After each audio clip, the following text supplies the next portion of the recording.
Assalamu alaikum friends. We began reading the Heavenly Children series together some time ago, and today we've reached the final story. Since we're always eager to learn about the Imam of our time, Imam Zamana Ajalallahu Ta'ala Faraja, this story will focus on his childhood. Let's turn the pages and discover it together.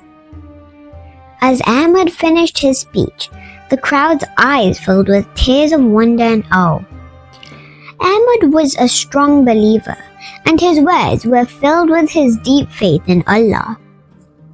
Such sincere words had powerful effect on the listeners. People flocked around him now, handing him letters and gifts that they wanted him to deliver to Imam Hassan al-Askari alayhi salam. They had come from so many faraway places to the city of Qum, just so they could have their gifts delivered to their Imam alayhi salam. Many did not even know Ahmad personally, but they trusted him with their precious parcels. Ahmad carefully packed all the letters and gifts into the side of his horse's saddle. He mounted his horse, took hold of the reins, and bid farewell to all the believers. As Ahmad's horse began trotting through the village, an old woman came running out, waving a small woven cloth. "Wait, dear boy, wait!" she cried out. Ahmad stopped in front of her and got down from his horse, and the woman handed him the cloth. "Dear son, please take this gift to the Imam alayhi salam on my behalf. I have weaved it with my own hands." Ahmad took the woven cloth. He couldn't help but notice that it was very small and plain. The old woman read the disappointment in Ahmad's face.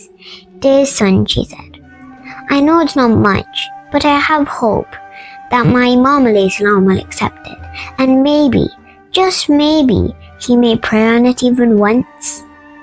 Ahmad nodded, ashamed of his reaction, and placed the woven cloth with the rest of the gifts. Now Ahmad was ready to begin his journey.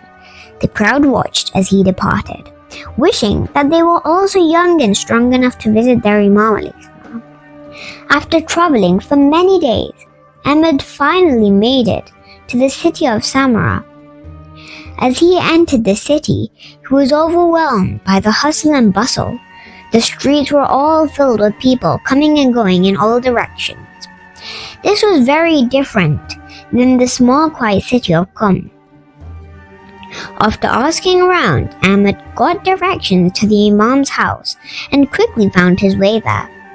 As he reached the simple home, his heart began to race. He was finally about to meet the Imam alayhi salam. Ahmad descended from his horse, hoisted the bundle of gifts, and knocked on the door. The Imam alayhi salam opened the door with a warm smile on his face. "Salamun alaikum," he said. Upon seeing the Imam alayhi salam, Ahmad's heart fluttered. He wiped the tears from his eyes and replied, "Wa alaikum assalam." He hugged the Imam alayhi salam tightly and kissed his hand.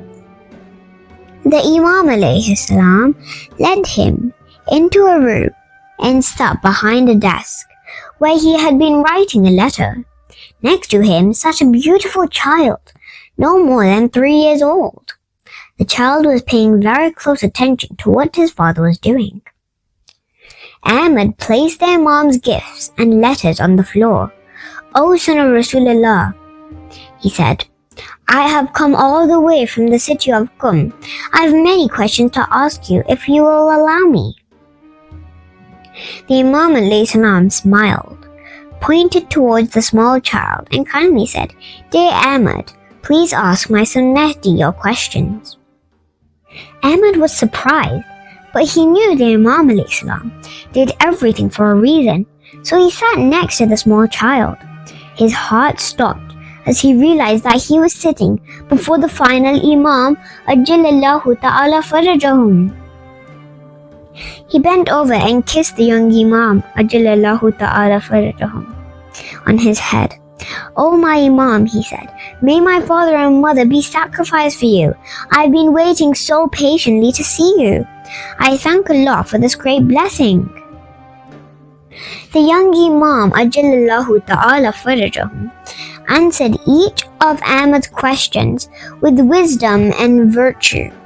Satisfied, Ahmad turned towards Imam al-Askari alayhi salam. He motioned towards the bundle and said, "O Imam, the people of Qum have sent you these gifts and letters." Imam al-Askari alayhi salam said, "Dear Ahmad, please take out the gifts and letters and place them next to my son." Ahmad did so. The young Imam Ajallallahu Ta'ala Farajahum looked through the gifts one by one. Suddenly, he asked, "O Ahmad, where is the gift that the old woman gave you?" Ahmad blinked. Quickly, he searched through the items, but he couldn't find it. Beads of sweat began forming on his forehead. How irresponsible of him. He felt very anxious to have lost a gift, and one that he had looked down on too. He apologized to the Imam Ajallallahu Ta'ala Farajahum.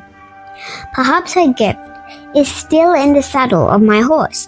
I'll go look for it right now," he said, jumping up to go check. Ahmad rushed out the door and rummaged through his horse's saddlebags. He looked through all his luggage, tossing things, desperate to find the gift that the Imam Ajallallahu Ta'ala Farajahum had requested. There was no sign of the woven gift. Upset with himself, he thought, "I can't believe I lost it." Empty-handed, Ahmad walked back into the Imam's home with a bowed head. He felt ashamed at his error, but he looked up to an amazing sight.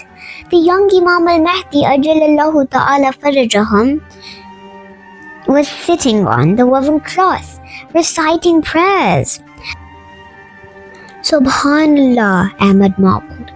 The old woman's sincere dua had been answered by Allah. Ahmad felt humbled and honored to witness the answering of her dua. Her gift may have seemed simple, but her ikhlas, pure intention, made it the most valuable gift of all. Dear friends, I hope you enjoyed the childhood stories of our Imam Zamana Ajallallahu Ta'ala Farajahum.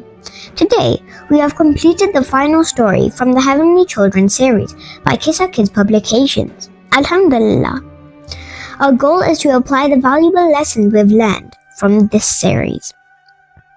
I look forward to sharing more stories with you soon, this time from the Animals in the Quran series by Kisa Kids Publications on my channel. Until then, take care and Allah Hafiz.